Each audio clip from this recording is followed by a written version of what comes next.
Oh, this meeting is being recorded. Got it. Okay. We'll just start over. Hello. I'm Jennifer Langenwelter, and I work at TitanWell, which is in the health center. If you're not familiar with where the health center is or what TitanWell is, feel free to follow us on Instagram. So we have three different accounts. We have Titan Med, we have TitanWell, and then we have SV Pass. And those are our different health promotion groups and also the clinical center. So today we're going to be talking about navigating transitions and change, and just kind of getting used to your new environment coming from a 2-year to a 4-year school. So I did a little research and I could have gone a million different directions with this. So I'm going to give you kind of like a sprinkling of a bunch of things. And then if anybody wants more specific information in one area or another, I can follow up with some additional information. With that being said, I have to disclaimer, I have 2 pugs home with me. I'm hoping they won't bark, but if they do, I apologize in advance. And also too, I was saying I'm a little rusty on Zoom. I haven't done it in a while. So one of the things I'm going to tell you later on is to have grace for yourself. So have a little grace for my Zoom skills today as well. So I am going to share my screen. Before I get started, if anybody has any questions, let me know. Put this over here. Okay. And I know if you want your camera on, that's great. But I know like for something like this, it's kind of nice sometimes to just veg out and listen. So that is fine as well. Okay. So since we have such a small group, please stop me if you have questions or you want to go into more detail. And I have bad eyes, so I'm going to be more looking at the slides, but if you can let me know if anybody raises their hand or put something in the chat. And I tend to talk a little fast too, so please, you can tell me to slow down too. I want to make sure I'm accommodating everyone's style. So again, I'm Jennifer Langenwelter, and I have all these letters after my name, but all it means is that I'm a health coach and I also have an MPH. It looks fancier than it is. Okay. So what are transitions in college? So some common examples are balancing workload and activities, whether that be a family at home or a job or a hobby. So preparing for post-college life. So when you're in the 2-year school, all your momentum is going to get to the 4-year school. And now that you're here, it's kind of scary because then the end is also in sight and it's an unknown, and things that are unknown can cause a lot of anxiety. And then adjusting to new environments and social circles, whether you live on or off campus, we have 40,000 people on this campus, so it can be very, very overwhelming at times. Jennifer, I think you have to click on the present view so that Oh my gosh. What, what it's on mine, it's not on yours? No. Weird. Okay, let me try it again. Maybe you can reshare it. Yeah. So sorry. That's always awkward. No worries, it happens. For those of you who just joined, we are recording this session, so you'll have access to it on YouTube if you missed anything. Can you see it now? Yes. Oh, great. Okay. Well, luckily I was only a couple slides in. So we're just talking about a few common things that come up when you come from a community college to a 4-year college. And today we're going to look at some different ways to use your well-being and your habits and your health to navigate that change. So what can I do to manage transitions? Oops, sorry, there's my weather. See, I told you my Zoom skills were awful right now. So the key to managing any kind of change or transition or big life event is building resilience. And resilience, does anybody know what resilience is? Does anybody want to share? Otherwise, I'll do just the standard definition. It's basically being able to bounce back from different events in life, whether they be small or big, that kind of spin you around and block your path a little bit. So how can we build resilience? Understanding the components in resilience is where we start. So when you have resiliency skills, and these can be learned, so some people have them naturally, some people don't, but these are all things that can be learned and practiced over time. It's just like studying, it's just like taking on a new course where you're not familiar with all the terminology and the skills and the mindset. It's the same thing with resilience. All of these things can be learned. So, optimism, believing in yourself, having control over yourself, having that autonomy, making your own decisions, being willing to adapt and change and go with the flow and be flexible, problem solving skills, being aware of your emotions and trying as best you can to manage those emotions, and then social support, and then last but not least, sense of humor. You have to be able to take a break, and life is serious and life is challenging, and we've all gone through, as a country, the last 5 years, quite a bit of stress, and just trying to find those little moments of joy and humor. It's okay. So, how can I build resilience? Where do I start? So, you generally start with a self assessment, and I have worksheets available that I can give out after, but I didn't want to put a bunch of worksheets up here and have it be boring. I like color. So, you're looking at your skills, your behaviors, your habits, your thoughts, and your actions in regard to all those areas around resilience. So this is another way to look at it, the 6 domains of resilience. So having a secure base, that's being self-aware, looking at education and growing your skills and knowledge, having those friendships, those social connections. This is something we don't always think about, having hobbies and talents and interests that even if you do it a teeny, tiny bit in your week or month, it gives you that reset. And a lot of times that comes in the form of self-care, but it can be really anything. Then having those positive emotions, those positive values, and then also to have those friendships, you have to have those social competencies. So going out and being vulnerable, introducing yourself, trying something new, and then being able to practice those skills and in a safe environment. So, based on research in higher ed, we're just going to focus on a few of the key dimensions, and most of them have to do with health that will improve graduation rates, especially among transfer students. Because after all that work you did to get in here, the end goal is hopefully to graduate at some point. One thing I did, I kind of took a poll of our TitanWell peer health educators.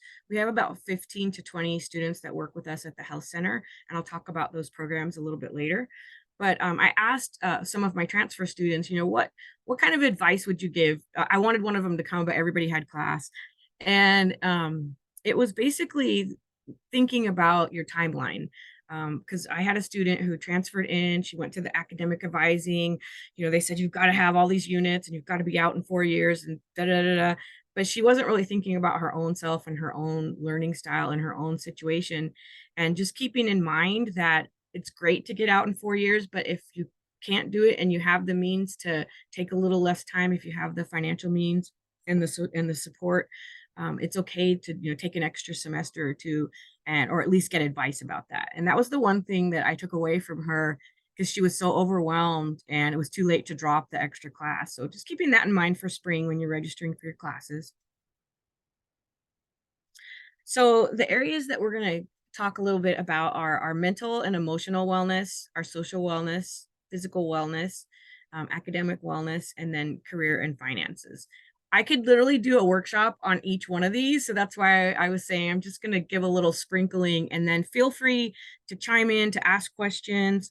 Don't, it's okay to veg out too, but you can interrupt me. So for each of those dimensions, where you want to start is reflecting on, in that area, what do I think success is? So for academics, it's a really good example. So are you the kind of person that you're just not going to believe that you have a degree unless you have all A's? Um, are you the kind of person that physical health means running a marathon? You have to take each area and internalize it and personalize it, because success for one student is not going to look the same for another student. And understanding that and appreciating your uniqueness and setting your goals that make you happy and give you joy, it's important because a lot of times when we're in cohorts together, we compare with other people, and it just makes it a little bit more difficult to focus on our own needs. So thinking about what success is in that area for you and then assessing where you are. And so I'm just going to use the example of the physical wellness and a marathon. So if in your area of physical wellness, you feel like, I'd be so successful if I could run a marathon. And then you assess where you are and you're like, I don't even own a pair of running shoes. Maybe that's not, the right measure for success. So kind of reframing the way you think about success in those areas as well. So these are some things that are skill building areas. In order to take on a new habit, it's assessment, and then it's awareness, and then it's knowledge and skills. So for resilience, like I said, these are things that can be learned. There are different areas that you can grow your skills. So social engagement, that was one of the things I mentioned earlier about learning those skills, getting out there, being vulnerable, being aware of your own health and your energy. That's the self-aware and the self-care. Um, Having attention and focus. How much energy do you have? Like, how are you doing in class? Are you zoning out, or is everything making sense? Are you yawning? And then having meaning and purpose in what you choose to do as a career after. That's something that we don't often think about. You want to make sure that you reflect back when I'm sure you've all chosen your major as transfer students, but doing something in life that has meaning to you and also you can support yourself. But a lot of times we think we need to just go out there and make a bunch of money. And that definitely we need that money, but you also have to have that meaning and purpose, or you won't be able to do it long term. Let me get rid of my security warning. So that's something that I actually worked on with my own self and started a new career at 51. And then opportunities to serve others, then also opportunities to master your skills and habits that you want to take on. And then, like I said, that self reflection and then that connectedness. So, those are just all of the things that you can grow skills in.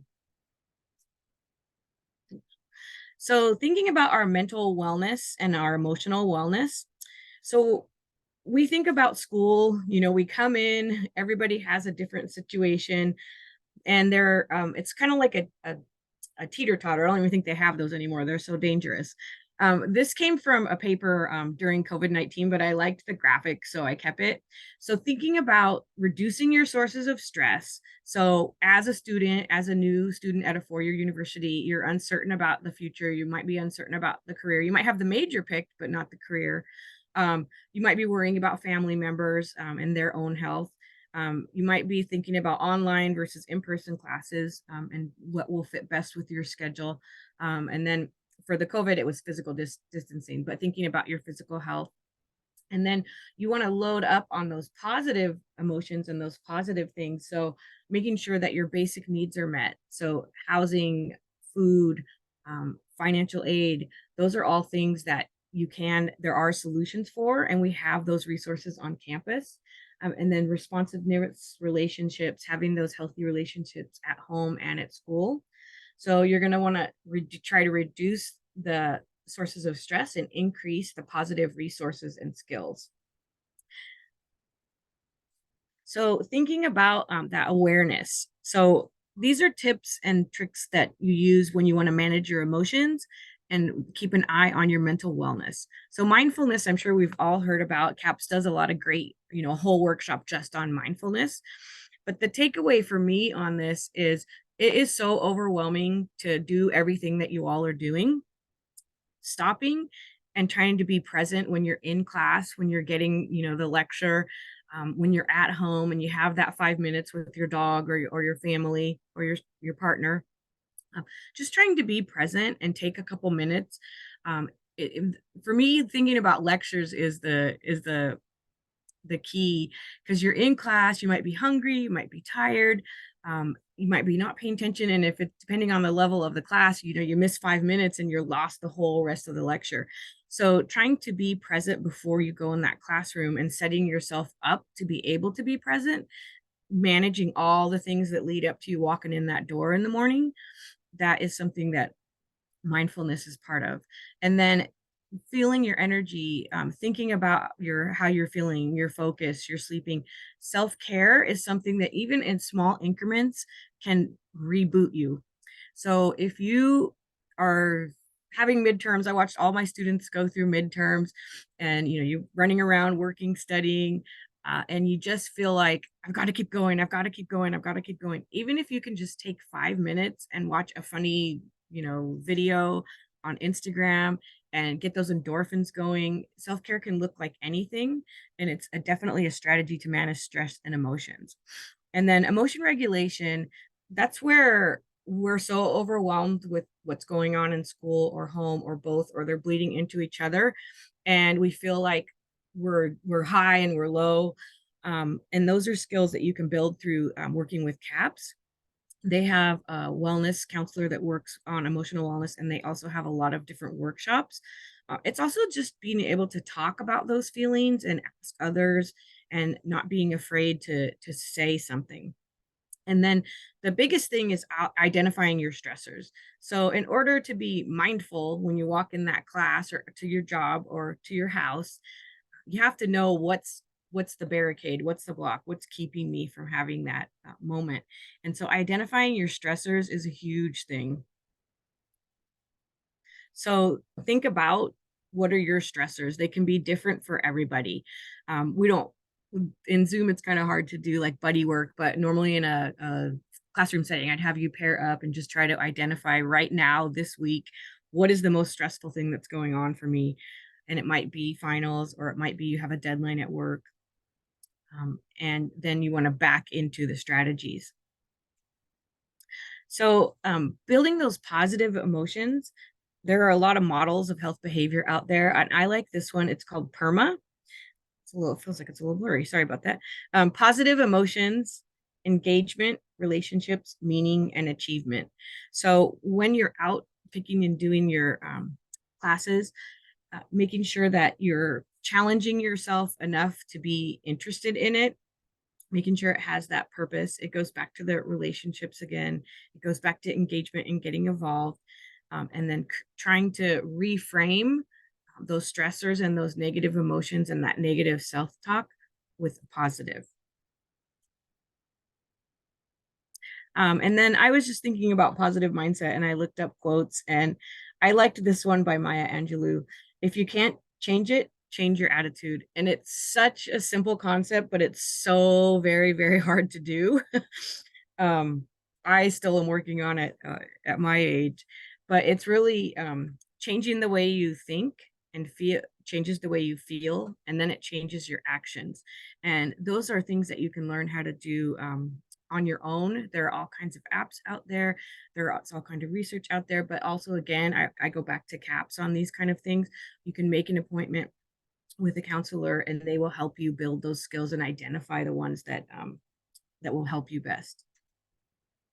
And then mindfulness. So I was talking about being present, but also just taking a minute sometimes when we feel overwhelmed or we feel like we're going in 100 different directions. Before I sat down for this talk, I was doing that, and doing some deep breathing, even as little as it's 4 in, you hold for 4, and 4 out.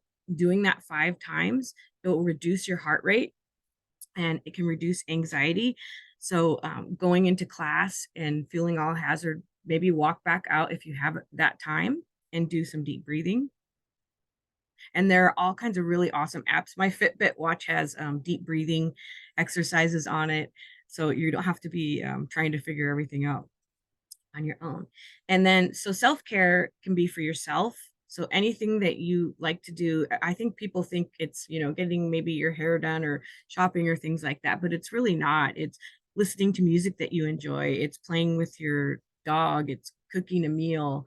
And if you can't think of anything that would give you joy, you can also do something for others. So acts of kindfulness, helping others, volunteering, finding things that entertain you, reaching out and taking a brain break, putting it into your schedule. If you're studying and working and it's back to back to back, actually scheduling in those 5-minute brain breaks, which being in nature is nice. So sitting in your car and doing a breathing exercise. Those brain breaks will really help reset you. Make sure how I'm doing on time. Okay. Next, we want to look at our social wellness. I feel like this is probably the hardest one to build skills in. So finding a friend, also just like the quote, change your attitude. I think finding friends and social connections can be really, really hard, especially if you're not living on campus or if you have a family at home. If you have a full-time job and you're only able to, take night classes or online classes. But it really, that connection of finding a friend, there are so many benefits to social connections and friends. It goes beyond just your having fun and what you would think it would be. Um, it's the largest indicator of happiness, even if you just have one close friend. And actually, a pet, there's a lot of research out there as well that having a pet can fulfill that need. It reduces anxiety and depression when you have that person to reach out to. It increases empathy and compassion and resilience by being able to have that resource for yourself and also be that resource for someone else. It strengthens your immune system and confidence, increases longevity of life. And then it also improves academics by creating a sense of belonging and community on campus. So, how do I do this? It's easy to say it. I'm going to say a lot of things today, but the how is always the important part. So, you want to try to connect with other people in your same situation. So, I know in TAPP we have some parents, and we also have transfer students that are not parents, but parents connecting with parents. Somebody who might have a similar hobby for you or interest. Um, Maybe someone that grew up near where you grew up, or maybe you share something in common culturally. Trying to find that connection through campus. We have a lot of clubs and resources in the Dirk Center. There are so many places to go find someone that you might be able to connect with, which kind of brings me to my next takeaway, which is building community by getting involved. And I always will preface this with, I know that we don't have time. Time is the last thing that you have when you're a college student, but taking that time will benefit you exponentially. So you can go, we had Discover Fest, I think maybe 2 months ago, and I didn't even realize we had all those clubs and resources out there. And it was 2 days because it took 2 days to get through all of the rows. If you're not familiar with what Discover Fest is, feel free to reach out to me at TitanWell and I can send you the flyer. They'll probably do it again in spring. But I think with the flyer, they still have all the organizations. There's a link to all the different organizations. Going to workshops. So every single department on campus will have workshops like this. We have them at TitanWell. We have them at Titan Med. CAPS has them. SDPS has them. Dirk has them. Just try to be, I know we don't like to open all the emails that come to our school email, but Student Affairs always sends out a really good list of things that are happening on campus. Also following different groups on social media. ASI always has a lot of things going on. So just taking a little bit of extra intention to find out what's going on campus. Um, and then joining a student center. So being a part of TAPP is an example of that. And then if you're just really not sure what to do and you're kind of maybe just not feeling it, just talking to a faculty member that you connect with or an advisor or, someone that works at a center and trying to find that spot that makes you feel like home. So now I'm going to jump over to our physical wellness. So thinking about our physical wellness, like I said, I could do a workshop on almost every slide in this whole presentation. But few of the things that I want you to focus on with your physical wellness are nourishing for the workload. And what I mean by that is people sometimes think of physical wellness, it's always diet and exercise, which actually the research shows that that is the actual opposite way of thinking about your physical wellness. So nourishing your body for what you have going on. So I know that a lot of college students tend to be running around and they either skip breakfast and lunch and only eat at dinner or vice versa. And skipping meals really reduces cognition. It's shown to reduce GPA over time. So nourishing for what you have going on. So if you have a big day and you have a test or more than one test, or just going straight from work to school to home, just thinking about making sure that you have those calories in you to do those things. I have students that come see me for health coaching, and they'll come in and they'll say, I don't have any energy. I don't know what's wrong. And we'll go through and kind of look at, well, how have you been eating, on the days that you have school and work? And a lot of times skipping meals will be the common factor. And then also moving your body. So it doesn't have to be doing something strenuous. As little as 15 minutes a day can reduce the risks of cardiovascular disease by 45%. And just getting that heart rate up for 5 minutes of high intensity or 15 minutes of moderate, which is more like walking, jumping, dancing, finding that joyful movement that speaks to you, will help. And then focusing on your energy and your focus. So, what I mean by that is, are you tired? Can you pay attention? Are you absorbing the materials? Do you find yourself lost in class? Do you find yourself lost, in your homework, or you're just like dragging in the afternoon? So instead of thinking of traditional, physical fitness or nutrition goals, thinking about how do I feel? We have the health center. Please go in and get checkups. They're free. They're part of your tuition. We have doctors and nurses, and we have an optometrist that comes in. We also have physical therapy. There are so many things that we have on campus that you're already paying for. And there's no way for me to list them all in this, but thinking about how you feel and coming to the health center if you're not feeling well. So nourishment. So studies show that most college students consume more fast food, energy drinks, and sugary sweetened beverage as compared to non-college students. And it's, easy. It tastes good. You think, I'm going to drink that energy drink. I actually have one right here. It's going to get me through. But just being mindful that you can also have other types of nourishment just as quickly. So I always like to say, focus on what can I add in, not what can I take away. So restricting food groups altogether, restricting foods that you love, restricting things that taste good to you and feel good. That's not what you want to do. But what you want to do is look at your eating pattern and just make sure, hey, am I getting any vegetables and fruit at all? Am I getting any grains at all? Am I getting any protein? And if you're not familiar with how to break down a plate, USDA My Plate is a great resource. There's a million recipes. They have examples of how you can get that balanced plate in snacking, in breakfast, and lunch and dinner. You can also come see me and I can help. Um, Learning how to cook is something that can really help in prepping snacks and prepping meals.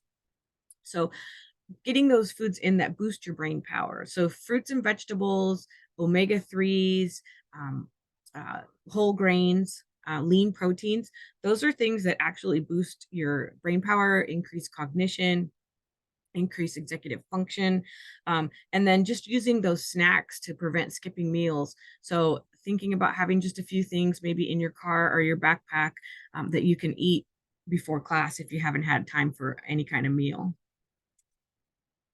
And then we like to promote joyful movement, which is moving your body because it feels good to you and not necessarily someone's telling you how to do it or what to do. So just reframing that physical activity. And when I have students come into me that want to work on that, usually it's like, oh, I don't have an hour to go to the gym. And you don't need an hour to go to the gym. And actually, you don't have to go to the gym at all. So really just reframing that movement and trying to get it in throughout the day.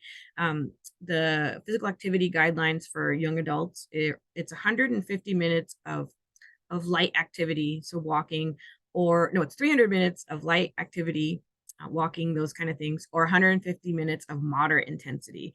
So moderate intensity is when you could talk but you can't really sing. So if you want to go a little harder, you can do a little less, but just getting that minimal amount of exercise helps prevent disease and also increases your focus and success in school. So reframing what that looks like. So it's about 15 to maybe 20 minutes a day. And if you think about it and you take it in 5-minute breaks and you're also taking those brain breaks throughout your day, so then you're kind of doing two things at once. So you're getting those 20 minutes in, but you're also helping your brain remember what you just learned by taking those 5-minute brain breaks. We have the Arboretum, we have the SRC, we have a wellness walk at school.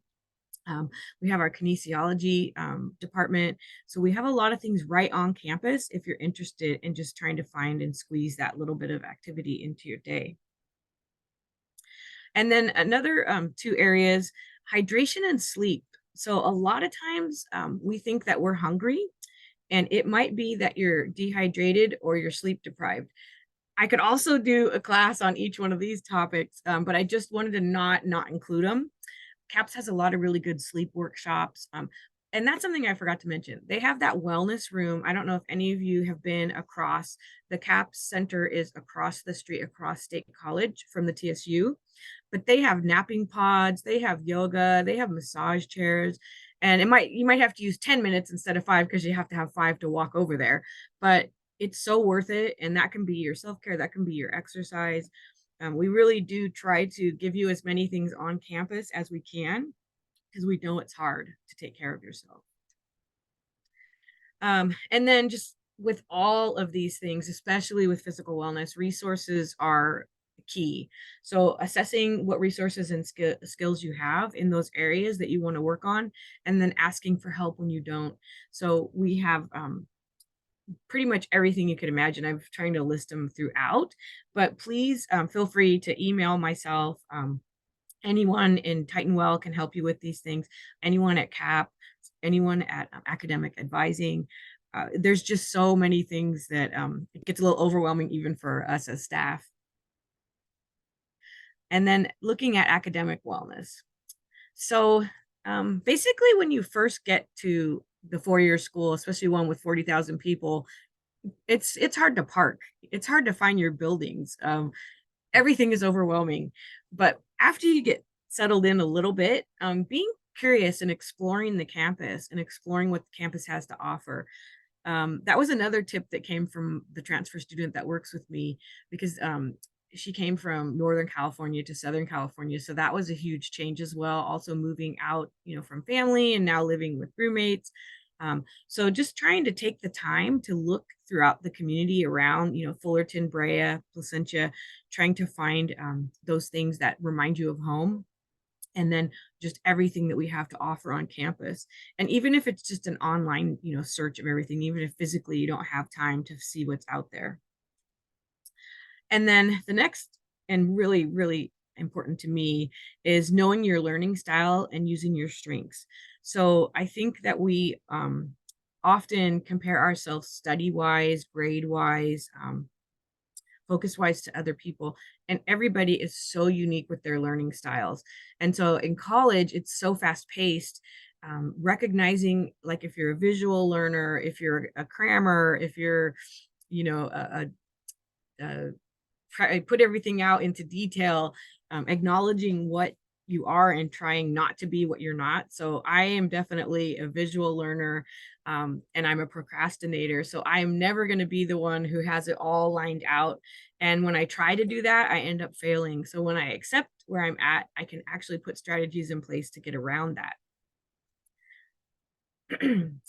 Test anxiety, that's another area that might be overwhelming when you get to the 4-year. The classes are getting harder, there's more classes, everything's building on each other, and test anxiety is real. So making sure that if you have that, and some of the signs to recognize if you have that is if the day of the test you're getting a stomach ache, you're not being able to sleep the night before, you might be sweating, your heart might be racing, you might get to the actual test and your mind goes blank. There are some accommodations once you go to CAPS, and they can help you kind of understand where that all comes from. Sometimes there are accommodations that you can get through DSS to help with that test anxiety, and there's actually really help out there. So it's not just talk. So focus, that's one of my areas. So I love talking about it. Being able to focus on class. And if you're a procrastinator, it just leads to this vicious cycle of crisis denial, repeating. You think you're lazy, but you're not, and then you're rationalizing. And once you just accept that, that's just how my brain works and that's just how things happen for me, rethinking your time management. So throwing away that to-do list. If you're the person that likes to have the 150 things right in front of you, so you know what you're going to do, that's what works for you. But if you're not, making a priority list. So a priority of list of what's due in the next 48 hours or the next 5 days, and only focusing on those things that are due that week, and then blocking the time in your schedule as an appointment to actually get those things done. Those are two like sound simple strategies, but they're phenomenal. And if anyone wants to learn those techniques, feel free to reach out to me, and you can come in for a health coaching appointment, and I can help you with that. And then what happens when we fall behind? And that can seem so scary. So asking for help is okay. It happens to all of us. It even happens to, your professors. Just don't be afraid to start recognizing it before it snowballs. So communicating your needs, like those learning styles that we talked about, communicating your needs to your family and friends if studying is a problem, if noise around you from roommates is a problem, just letting people know, hey, I'm here to graduate and I'm here to be successful and this is what I need from you so that I can do my best. And then advocating for on-campus services if you need those. Sometimes it can be a little challenging to navigate the system. So talking to other people who have been through the system is a really helpful tool. Talking to faculty and peers about when you're falling behind and what you can do, getting advice, joining study groups, taking advantage of tutors, campus advising. So we have 3 separate areas of campus advising. Make sure you know each area and what issue you're looking at. You'll go to the different areas. So we have outreach, we have advising, and then we have career. And so they're not all the same thing. And then asking for clarity. So with your professor, with an assignment, if you're not sure if you're doing it right, rather than wasting the time to do it right and then get defeated with maybe having a bad grade, just going back and first trying to clarify with your classmates and then taking advantage of those faculty hours. And they love it when you take the time to meet with them, whether it's Zoom, a phone call, a couple minutes after class, and just say, hey, I don't get this, or I had a really busy week at work and I did not have time to read this week. It's okay to say that. And, they're going to help you. They want you to succeed. They also like to have those good ratings as a professor. So they're not going to turn you away. And if they do, well, then you have those rating systems to use them. And then just knowing it's okay to be vulnerable. It is such a big change to move, to change schools, to get into the higher level classes. And it's okay to just say, I'm not okay and I don't know what to do. And then last one I wanted to talk about was financial stress, because it really impacts all the other areas and can really take you down. So knowing the financial resources that are available to you as a student. So grants, we have work study programs at school. We have a ton of on-campus jobs, and we at the health center hire, like I said, 15 to 20 student workers each academic year. It is so hard to find people. So look around campus, even, and also ASI, which is the TSU and the SRC. They hire a lot of people. So having that, eliminating that commute and having your work and your school all in the same place can eliminate some stress and also help with finances. There's FAFSA, which is our financial aid. There's CalFresh, which CalFresh is a program that lets you have about $150 to $200 a month towards groceries. And we've pretty much found that about 80% of our students here qualify for that, even if you think you won't. They did change the guidelines during COVID, and they have kept them that way. We have our basic needs center, which I forgot to put on here, which can help with emergency funds. We have a career closet there, basic needs, shampoo, I mean, just whatever you need financially that we have there. And then the pantry is one of my favorite places on campus. We work really closely with the pantry. The first year, it was a lot of, Fruit Loops and cup of noodles, but now they're really getting some really awesome foods in there, and we partner with them to make recipes out of those foods. In November, we're going to be doing a workshop with them, and then also an outdoor live cooking. And at the outdoor live cooking, you can go through the pantry booths and collect some food there as well. And you have to make an appointment, so you have to think ahead. They just moved into a bigger space this year, so you can go on their website and it has all the details of how to make that appointment. And then also taking advantage of financial planning and budgeting, we also have that type of advising. And I know myself, when I got out of school, I didn't, even when I graduated as a finance major, I didn't think about everything that happens when you're about to graduate. And if you start now, if you have 1 or 2 years left in school, it can really make a difference when you're looking for the end job. And then, like, as I started the whole talk with, just having grace for yourself. Remember that as a transfer student, some of the other people that you're around have had 2 or more years to figure things out. And so it's okay that if you don't know, and it's okay if you feel like you need extra time or extra advice or extra resources, because there is no one size fits all to any of this. Um, this is a real quick plug. If you haven't had your flu shot, the health center is holding the flu clinic. There's swag there. You get your flu shot. They make it kind of a fun environment, because who likes getting shots? Nobody. But hopefully it can keep you healthy. And it's this week, the 17th to the 19th. So that is basically me talking nonstop for 40 minutes, but I want to thank you for listening. And then now I can just take a few questions if anybody has any questions. I know it was a lot of information. There we go. One student asked where they can go for budgeting help. I know that the Basic Needs Center also does financial literacy series, so they Yes. cover some of that information. Yes, that's So who we work with when we have our workshops for our students. Yeah, and then also through the Career Center, I want to say that they can refer to there's a financial advisor, but we have mostly done our workshops through Basic Needs, and that would be the place I would start. I also just put in the chat the link to their programs and events. So Oh yeah. they also have recorded sessions, so you can also refer to some of those and if they post upcoming ones.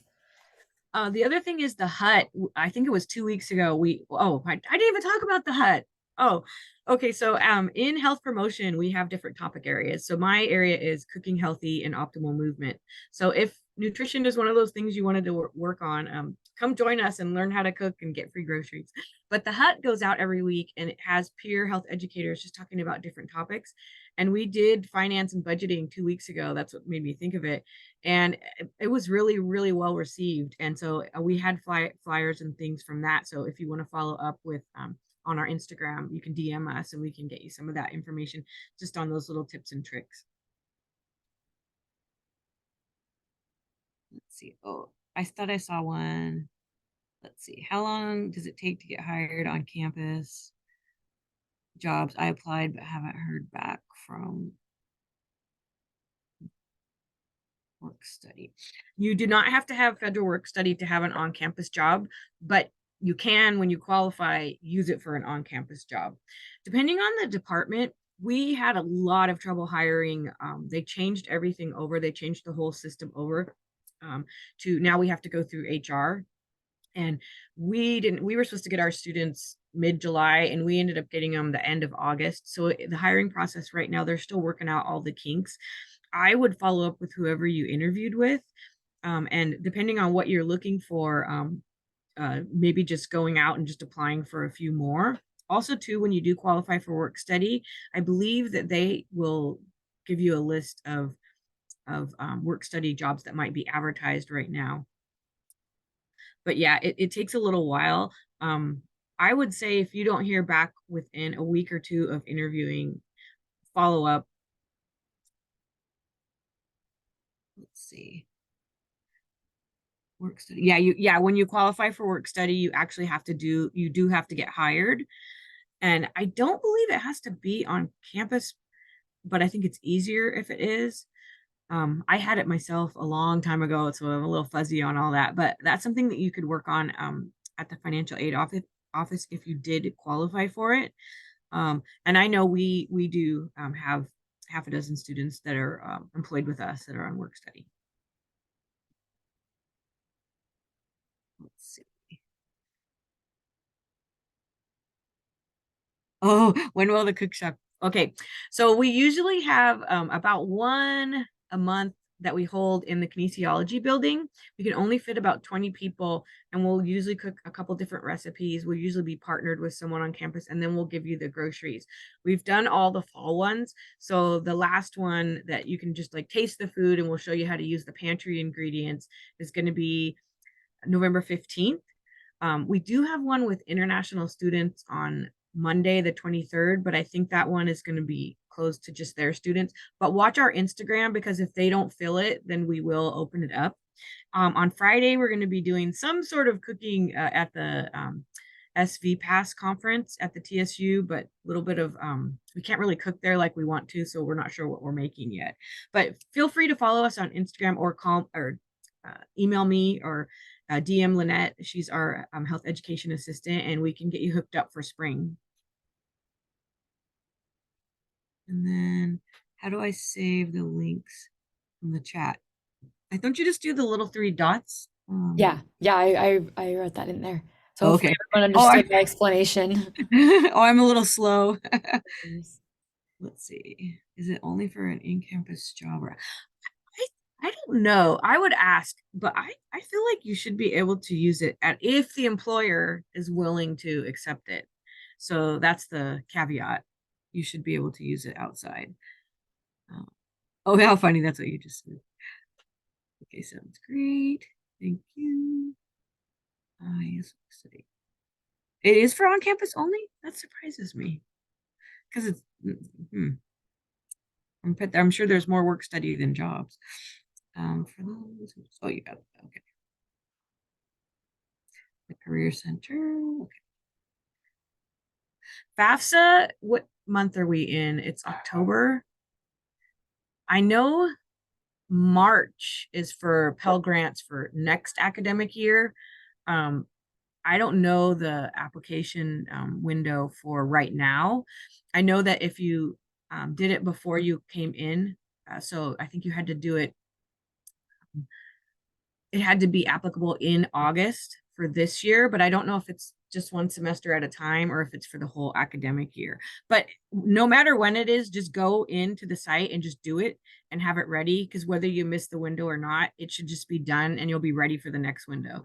But like I said, Pell Grants, they go fast. And so they do have a deadline. I think it's March 1st, or at least that's what it used to be. Let's see. FAFSA opens up later this year. Okay. um December making oh yeah, I actually got an email on that. They want to streamline it.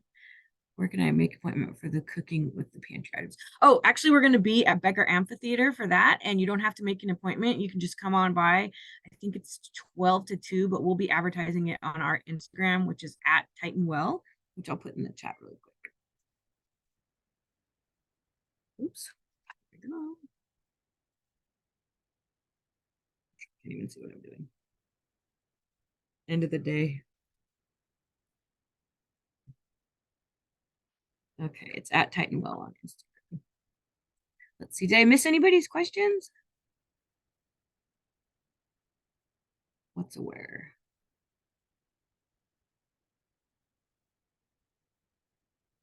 Oh, is that a group?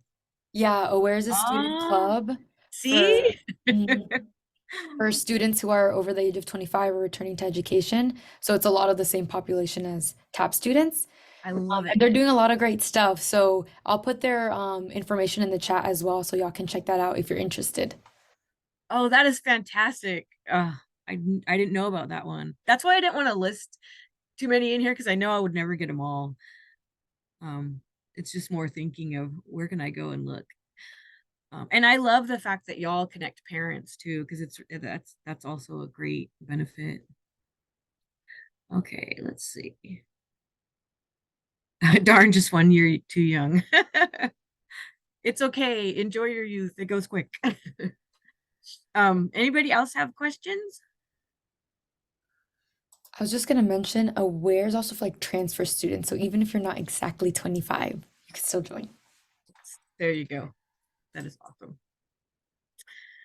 And also too, a great way, like I said, we have our peer health educators at the hut. And another great way to make friends is also by having those on-campus jobs together. They end up bonding together, looking at people that are in your cohort for your major. But I love that Aware. I want to check that out. That I'd like to do a program with them. Anything else that I can answer? I know I touched lightly on a lot of things. Is there anything that stuck out to you?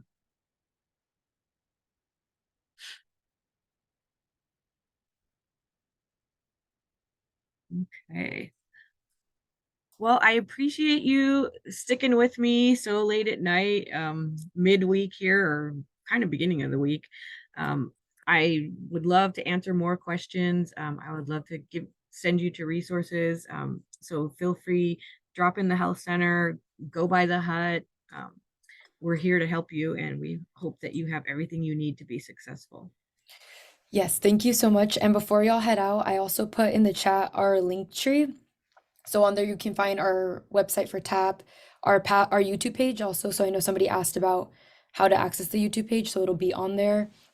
Our Instagram and our Facebook page, so y'all can stay up to date. And lastly, I just wanted to share with everybody that on Thursday, this Thursday, from 11 to 2, we're going to be on Tuffy Lawn celebrating National Transfer Student Week. We're going to have Transfer Fest. So we're going to have live entertainment, free hot dogs. Um, we're going to have a resource fair. So that's also a great opportunity for you to ask questions and get to know other resources and departments that are on campus. And then we're also going to have a gaming truck. So it'll be really fun. Tuffy Lawn, Thursday, 11 to 2. And Tuffy Lawn is right by the SRC, by the pool deck, in case you don't know where that is. Oh my gosh, that's awesome. I didn't know you were doing that. Yeah, we're really excited and we're hoping to have a big crowd. So, oh, yep. So the flyer's in the chat as well. And if you follow us on Instagram, you'll also see that information on there. So, Excellent. yeah. Thank you, everybody. Also, feel free to stop by the center anytime. Gordon Hall 205, we're here to support you all. We know that transitions can be difficult, so we want you to know that there's support every step of the way. And I love all the extra programming y'all are doing this year. That's fantastic. Yeah, You're lucky. trying. You use the resource. It's there. Yeah. Thank you, everybody. We hope that y'all have a great rest of your evening. Thank you. Have a good night. Thank you.